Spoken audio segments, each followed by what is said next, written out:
compound interest thing, huh? I mean, it's clear you want to make your money work for you, not the other way around. And that's why I am so excited for this deep dive. We're diving into what Einstein supposedly called the eighth wonder of the world, and we have that Margin World podcast episode you sent to thank for it. That Margin World episode, yeah, definitely got people thinking. For sure. So, should we jump right into it? What do you think? Yeah, let's get down to business. Okay, so compound interest.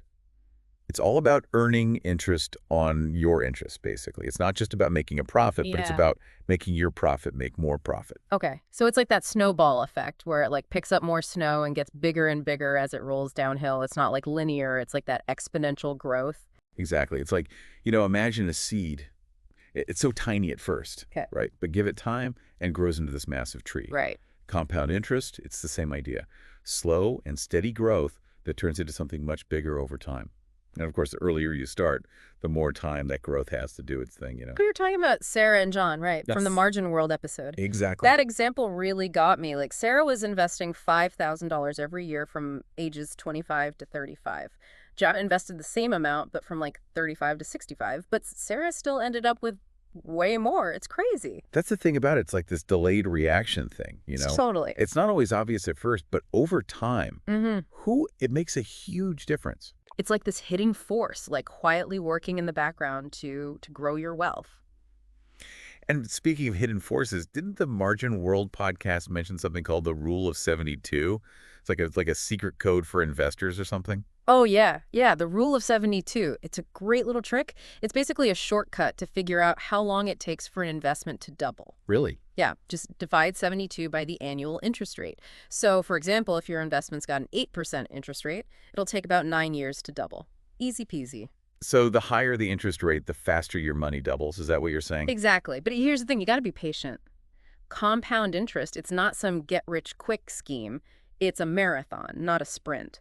The key is to play the long game, you see. Yeah. Let your money do its thing over years, even decades. So it's like a marathon, not a sprint. Gotcha. Got it. Exactly.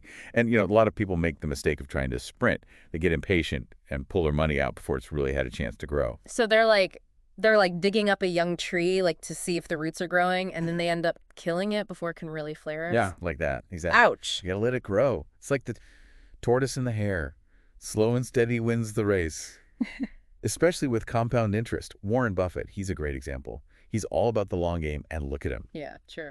Compound interest is a big part of his success. Okay, I'm convinced. Compound interest is awesome, but how do we actually use it? Like, where do we put our money?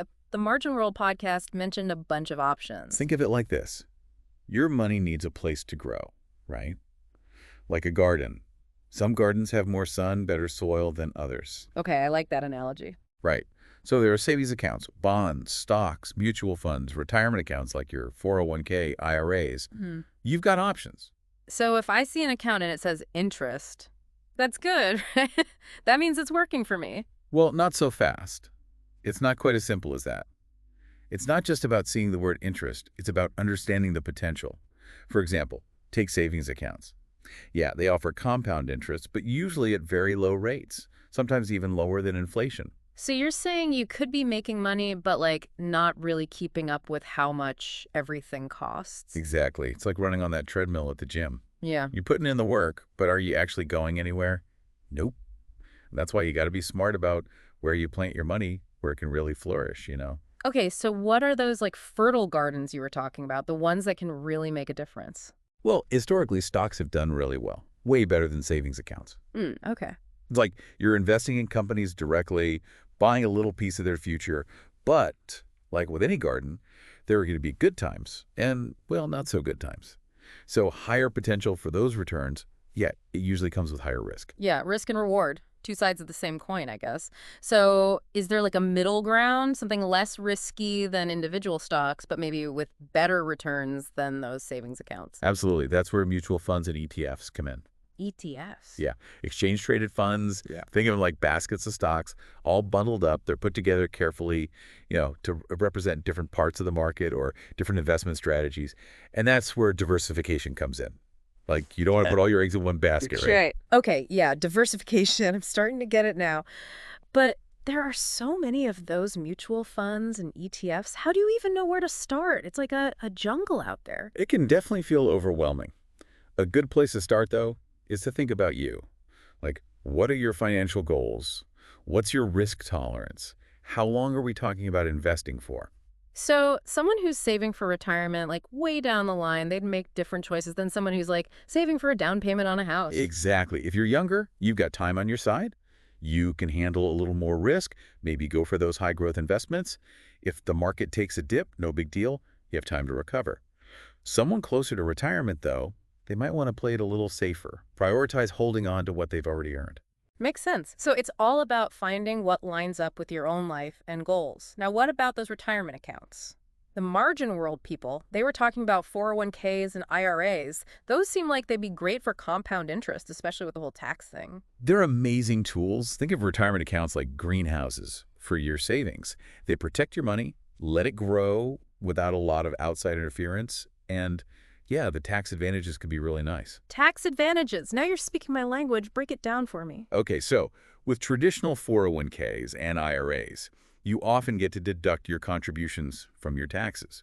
So you're paying less taxes now, and all that money you're investing, it grows tax deferred. Tax deferred, meaning. When you only pay taxes on it when you take it out in retirement.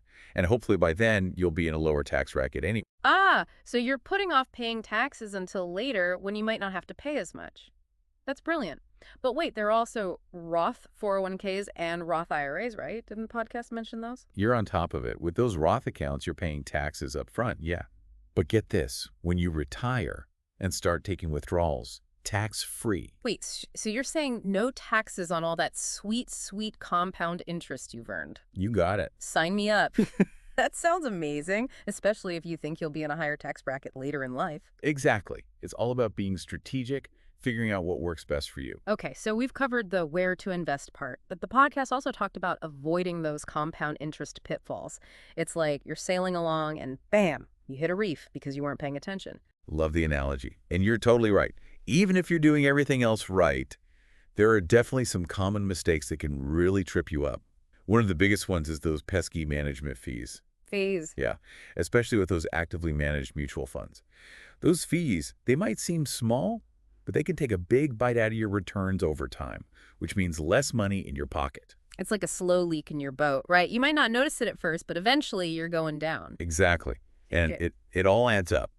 Even just a 1% difference in fees could cost you tens of thousands of dollars over the life of your investments. Wow, okay. So we got to be on the lookout for those fees, make sure we're getting a good deal. Absolutely. Choosing low-cost index funds or ETFs, that's usually a good strategy. And speaking of things that can eat away at your returns, we can't forget about impatience. Right. Like we talked about before, pulling your money out too early, that can really mess with the whole compounding process. It's like constantly digging up a plant to check if the roots are growing. You're just going to kill it before it has a chance. It's true. It's so tempting to panic when the market gets crazy. Yeah. But the thing is, compound interest, it thrives on time and consistency. So just ride the waves, right? Yeah. Weather the storm. Exactly. Stay the course. Let your investments do their thing. Yeah, like stay strong, stay invested. Exactly. And another thing, a lot of people, they put off getting started. They think, oh, I'll wait till I have more money, or the market's too crazy right now. I'll wait till it calms down. But honestly, there's no perfect time, is there? That's true. The best time to start is always, always now. Because the longer you wait, the less time you have for that compounding to really work its magic. It's like you said, like putting off planting a tree. Next year, you'll wish you had done it this year. Exactly. Even if you can only put in a little bit at a time, the important thing is to just start. Consistency is key. Yeah. Those little bits, they add up over time. Compound interest, it's like magic, I tell you. This whole deep dive has been a serious eye-opener, I gotta say. I came in feeling kind of intimidated by compound interest, to be honest, but now I actually get it, like how it works, how to use it. This is awesome. That's what we like to hear. Knowledge is power, right? Right. And knowing how to make your money work for you, that's real power. For sure. Okay, so last thing before we wrap up. Let's recap this whole compound interest thing. We've learned starting early is key. Patience is our best friend. Got to diversify those investments. Oh, and watch out for those sneaky fees. And don't panic and sell everything when things get bumpy. Nailed it. Think of compound interest as that silent business partner, always working in the background to make you richer. It's not a get-rich-quick scheme. It's a long game. Patience, discipline, and a little bit of knowledge, That's all you need. This has been such a journey. I feel so much more confident about investing now, making smart choices about my money, my future. That's what it's all about. And remember, the biggest step is that first one. Mhm. Don't be afraid to just jump in, start small, keep at it, and let compound interest do its thing. So well said. A huge thank you to our amazing expert for breaking it all down for us, and to you, dear listeners, for joining us on this compound interest adventure.